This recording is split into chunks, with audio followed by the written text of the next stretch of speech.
This will be the first ever episode of the Western Metal Podcast. I'm your host, Chase Izidoro. Who am I? I work for KUSI Sports and Fox 5 Sports. I'm on television, but this will be a non-affiliate. This is my own thing. This is what I'm starting as part of my San Diego sports blog. It'll be a blog on the internet to really just talk about all the San Diego sports teams in town. I'll cover the Padres. I'll cover, basketball season just ended, but I love covering the Aztecs and especially UCSD, what they're doing. I'll be covering San Diego FC and the San Diego Wave and just about everything else under the San Diego sports umbrella. But this will be the Padres podcast version to join the bevy of other people talking about the Padres that have been going on for so long in our podcast community. Now I'm starting one. So if you'd like to listen along, if you'd like to, hear my thoughts, I'd love to get some comments, reviews. If you guys have anything to say and you want me to address, feel free to reach out to me. I'll talk about it on the podcast. I don't expect to be doing this alone every single week. Because right now it's just me talking in my living room into a camera. I'm sure you would like to hear some other people's input on a podcast, and I'm sure there's plenty of people who talk about the Padres day in, day out. I got no problem inviting them on here just to get their opinions. And maybe some people in the baseball world who don't talk about the Padres, we could still get to hear from them. So I expect a lot of guests to come on here. Probably won't be in my living room. It'll probably be somewhere else, maybe the patio. But for now, let's get into Padres baseball because that's what you guys are here for if you even found this. God knows if you did. But we're going to talk about the Padres preview. The roster is more or less set now. Biggest surprises from spring training. I went out there to Peoria. I got the chance to interview a lot of those guys. They actually seem very, very fresh and rejuvenated, which I guess that's spring training as it is. But, it does seem like they're kind of geared up and ready to go, and they have a very good understanding of what this ball club is going to be and what this team is going to be capable of, which is ultimately fighting for a World Series title. And it is a possibility. I don't care how many guys the Dodgers got. It's a crapshoot when you get to October. So I do like the vibes that I got from the Padres clubhouse. Back to the surprises aspect. It was very obvious they were working hard on Stephen Kolek, and it was very obvious that they were trying to make him a piece that could be a part of the starting rotation. I am very shocked that he didn't make it. If you put my money to it, I would have said Stephen Kolek would have been in the starting rotation alongside Kyle Hart, especially with what happened to Darvish. I mean, it probably would have been Hart if Darvish was healthy. Obviously, now that we know that with Kolek going down to the minors, but I am shocked that Vasquez didn't made it over him. Is it just something where they're looking back at their previous record and going, all right, well, Randy kind of had a good little stretch there at the back end of the last season. Didn't necessarily have a bad spring. He just didn't have as good of a spring as Stephen Kolek. Maybe they want to stretch Kolek out more in the minors, get him used to being a starter, where Vasquez was a starter all of last season. It's probably some variation of that, but ultimately, what's the message here? Are you sending the message to the players that you're going to go out there and you're going to earn your place in spring training and we're going to choose the best guys who earn their spots? Or is it the best guys that we feel, spring training is more of a warm-up and the stats don't necessarily matter outside of maybe a guy like Brandon Lockridge, who they were like, all right, well, he had a great spring. He deserves to be in that outfield spot. That's probably a case of that, but also my view of that when I was out there watching him, Lockridge was working with the ones. Like when they were taking fielding practice in the outfield, it was Lockridge, Hayward, Merrill, Tatis. That was the group, and there was a second group with all the other outfielders. So it was pretty obvious they saw that they wanted him to be with those guys for obvious reasons. Very fast, very good defender, and then his hitting was great this spring. He earned a spot. So I like those stories. It's just when it comes to Stephen Kolek, it felt like he was one of those stories. And I don't want to, bag on Randy Vasquez. He's got some good stuff. We've seen him get crushed from time to time last season. But, it's baseball, man. Like, nobody's going to be out there throwing like an ace every single day. So how do they look at it? Is it Kolek, because let's be honest, Kolek got kind of shelled last year coming out of the pen.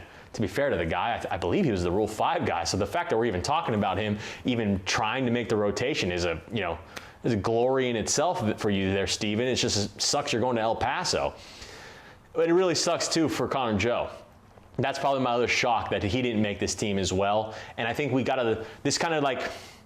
it kind of captures what it goes through the mind of an AJ Preller when you're looking at how to build a roster. It's not just building for the 26 guys that are going to be there on opening day on Thursday at Petco Park. It's, okay, are we going to do a trial run? Like kind of what we did with Robinson Cano and Nelson Cruz, where it's like, yeah, we'll give you about a month. We'll see how you do, and then we'll go from there. that might be what Jason Hayward's going through. That might be what something like a Yuli Gurriel's going through. I do think Iglesias has put a good enough of a track record from last year that he will be back. But, you still never know at the end of the day. So with those guys that have no options, they're probably going to make the team, which is why I would put someone like an Eggy Rosario or Tyler Wade kind of closer to the top of that list as well, because they have no options. And it looks like they're not making it. So we're going to have to DFA those guys. They can get picked up and go anywhere. If they clear waivers, they'll go back to AAA. I don't think Eggy will, which kind of sucks because it kind of feels like Eggy Rosario was a guy that didn't necessarily get a fair chance here. He had a couple, cups of coffee in the big leagues and then, kind of floated back and forth. He never really got a shot to be like an everyday starter or to see what he was like as an everyday starter or even platoon to where he would crush lefties. He got some stints of that, but nothing crazy. It just sucks that it seems that like someone's probably going to pick him up and we'll lose him. It might be another Jorge Mateo situation where he goes to a team, does really, really well for maybe the first season and then maybe, fans out. Maybe something like what we saw with Esteury Ruiz with the Athletics. Who knows? But I think we're probably going to lose out on Rosario. But honestly, if we have an Iglesias, I think he'll be fine the whole year because he can play shortstop, he can play second base, he can play third if he needs to go in there for Manny. It's a great player defensively, had great hitting stats, does seem like he brings the vibes to the team. I don't know how much I'm big on one of our players having their own song, but, hey, I'm all for it. It would kind of make a great thing. Every baseball team, I feel like, has like one little thing they do every single year. We saw the Padres do like that home run, or not home run, but like a victory piñata after they went to Mexico a few years ago. Could be, around the OMG song. I don't know. I feel like the Mets kind of played that out a little bit last year. We could probably adopt it. We'll see how the season goes. These baseball guys usually find something to pass the time and, make things fun over the course of 162. But starting rotation seems about set. And honestly, we'll look into it here. It's going to be King on opening day, Cease, Pivetta, Vasquez, Hart in some sort of order after King. The bullpen, we're looking at Suarez, Adam, Estrada, Morejon, Matsui, Jacob, Gillespie, and Peralta. That's more or less likely who's going to be the guys out there. I know they haven't officially released it, but it seems like those will be the guys. We got some guys like Hoeing who is injured. Obviously, Yu Darvish still to come back. Joe Musgrove, maybe at the end of the year. I know Joe in spring training said he'd go out there and play first base if they would let him. So I'm pretty sure Joe's going to try to make it for October. We'll see how actually that's going to happen for Musgrove to pitch. I doubt it. I don't think they're going to risk Joe Musgrove's health for an October stint, especially when the rotation's honestly not that bad. Like Michael King, Dylan Cease, Pivetta, if they can stay healthy, that is a really good 1 through 3 with the big question mark over Yu Darvish right now. That's really solid, especially what we've seen from Pivetta. And I mean, honestly, I would trust Pivetta to become a great pitcher here, just like all the rest of the pitchers that have come through and been able to work with our pitching coach. I mean, I think, honestly, if you look at it, our rotation's not that bad. We just kind of got to get through this rough time right now with no Yu Darvish, and we really got to figure out what's going on with Yu Darvish. But this is a rotation you could build upon at the trade deadline. You could go get one more guy that's on an expiring contract. That'd make 3 for us with Cease, King. I know King has an option for next year, but I doubt he picks it up. Cease, King, and then like a trade deadline piece. It's a lot of risk there, but if they're frontline guys, there's no doubt about that. So I'm pretty confident in the starting rotation. We get to the position players now. Usual suspects, right? Machado, Bogarts, Cronenworth, Arise, Diaz. That'll be the starting infield with Maldonado seemingly making the team. Not exactly surprising that Campy's not on the roster. I don't think they really like Luis Campusano for whatever reason. Must be something going on behind the scenes, whether he's not working the same way. Obviously, the production hasn't really been there. That could just be the flat-out reason in itself. But they seem to have gone out and got a guy who really can't hit in Maldonado, but is a great defender, which is something that Campy has struggled with. The first thing that comes to my mind when I think of Luis Campusano, and I hate to nail him to this cross, but is that game in Pittsburgh where Blake Snell and him were not on the same page, and there was like 7 pass balls, I swear. It was terrible. That's kind of the thing that sticks with me, is that his defense hasn't been great, his pitch framing hasn't been great, and ultimately, it's not like he's going to make a move over to first base, I don't think. We've seen some times where he takes some infield grounders, whether you're at the warm-ups, pregame, at batting practice, a little bit of that in spring training. But ultimately, Campy's a catcher. And They don't think he's good enough to beat out Martin Maldonado, so he's going down to the minors. I don't know what that means for him. Most likely, it probably means he's going to be shipped out come the deadline in July. It's the hard truth, because I don't see where his value lies for us anymore. He still has a great bat from time to time. He didn't have a great spring, which didn't help him. But he needs the defense, because that's honestly what they care about the most. We've seen it time and time again. You know, we could go back to a guy like Jorge Alfaro, who wasn't necessarily the worst defender, but, you know, they felt better with Nola in there, right? So Nola was out there for the entire postseason every single day catching, because they did not want to take the risk on Alfaro. And that was the year Alfaro had how many pinch hits, walk-offs, you know, they still didn't want to take the risk of putting him in there over Nola. So, you know, I think really they care most about defense. We can get into this Padres catchers thing even more later down the line, but honestly, I do think there's a lot of holes to fill, and this kind of seems like the in-betweener year before Ethan Salas gets maybe a shot next year, maybe a shot at the end of the year. I think that'd probably be a little too premature. I know most of these ball clubs like to hold on to catchers for a little bit before they release them out into the wild of the major leagues. I would expect the catcher position for Ethan Salas maybe at the earliest come next year. And I think Leo Dallas DeVries probably on the same timeline. I wouldn't expect to see him this year, especially with the infield being what it is. And if you look at it, this is one of the oldest rosters in the big leagues. You know, this went from being a pretty young team to a very old team overnight. Xander Bogaerts in his 30s, Manny Machado's in his 30s, Jake Cronenworth's in his 30s. Luis Ariz, I believe, is still in his 20s, so that's a good sign, though he looks 30. But you get more and more down the line. Iglesias in his 30s, Gurriel's old.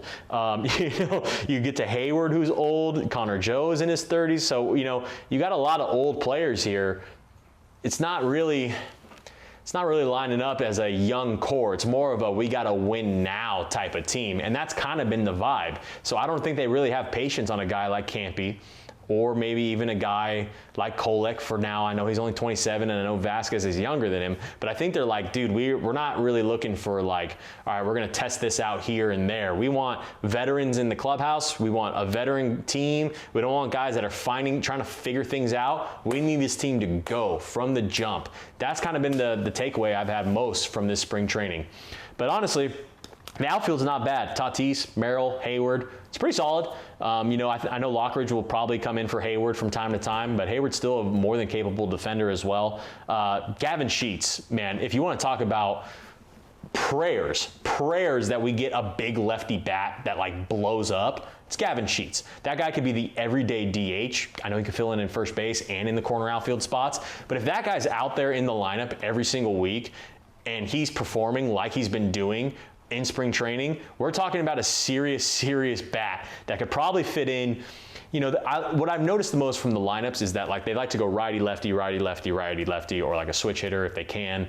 They like to be very even and very balanced with the new way with the bullpen, how it's managed and how they have to face three batters. They'd like to keep it very balanced so they can't have it stacked against one way or another. And if you can have a guy like a Gavin Sheets really take Jake Cronenworth's spot. And I'm not saying he's going to play second, because that's not going to happen. But I'm saying taking that spot behind Machado, which is what we've been seeing Cronenworth bat at, which probably is too high for Jake. It's probably too high for Jake considering how Jake's been playing these last couple of years, right? He probably doesn't deserve to be batting fifth, and even over Xander Bogaerts, who's been struggling, he probably doesn't deserve that either. If you get Gavin Sheets to slot in there, take a little bit of the pressure off of a Cronenworth, move him down in the lineup to where he's behind Xander, you're talking about a far greater lineup front to back. So I'm really hoping the Gavin Sheets thing is not just a flash in the pan. It seems like he's, you know, we always look for guys who are kind of getting for that bounce side of their career. You know, they left one spot, maybe they can have the upside. It never really works out in San Diego. It almost feels like when it's the other way around, like Padres players go somewhere else and the other team gets the benefit of the bounce. It would be great if Gavin Sheets turns out to be that guy. But honestly, I like Lockridge off the bench. Iglesias off the bench, who will probably rotate in with Cronenworth a lot. We've seen Jake's numbers against lefties over these last couple of years. is this the time they actually start addressing that and go, all right, maybe this becomes a platoon role? I wouldn't be shocked by that. I would expect to see a lot of Iglesias and Cronenworth switching off righty-lefty, honestly. And that's probably for the best. As much as we love Jake Cronenworth and as much as history that he's provided for the Padres, it's about what have you done for me lately, you know? And it's unfortunate because he's a great guy. But at the same time, man, we got to start winning, and we can't just have these holes in the lineup that, you know, if you're batting terrible against lefties, man, you got to hit the bench. And it's unfortunate, even for a guy like Cronenworth. But front to back, I think this is a really great team. I really am anticipating this team. I don't know if we can, like last year was a lot of wins. I don't know if we can match that win total, man, because that was with the healthy Musgrove out there. Profar playing at his best. Like, I like Hayward. It seems like he's going to be a great veteran presence in the clubhouse. He might still have some pop in that bat. How much of pop? Who knows? Probably still going to bat around 230 at most, 240, you know? So I wouldn't expect much compared to like what we got out of Profar last year. You know, I do expect Xander Bogaerts to have a better year. I know a lot of people are kind of bagging on him, and that kind of comes with the price tag, unfortunately. But I expect Bogaerts to have a great year. I think he's going to finally be healthy.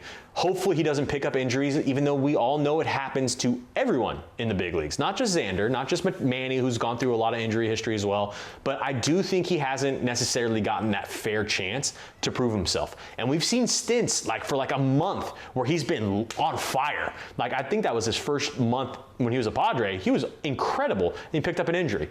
And then it kind of lingers with the guy. And I do think moving him to second last year made sense in a way because Hassan Kim was the better shortstop. There's no denying that.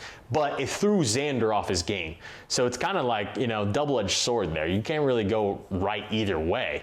But now that with him moving back to short, I do think he'll be a bit of a liability there. His range is clearly not there. He's not as fast as what he was. He is getting a little bit older, and it's noticeable. It is noticeable on the defensive side of the ball. There's no denying that.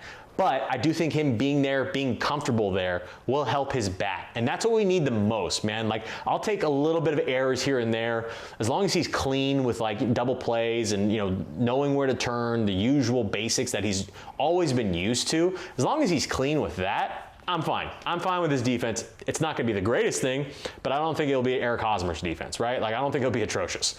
But his bat, I hope, improves. I hope his bat just rises to the level of where it's supposed to be, because how many more years are we in the range of actual Xander Bogaerts, the guy we paid for? You know, we've already had him for a couple years now. Are we kind of phasing out to the point where we're getting an older Xander Bogaerts?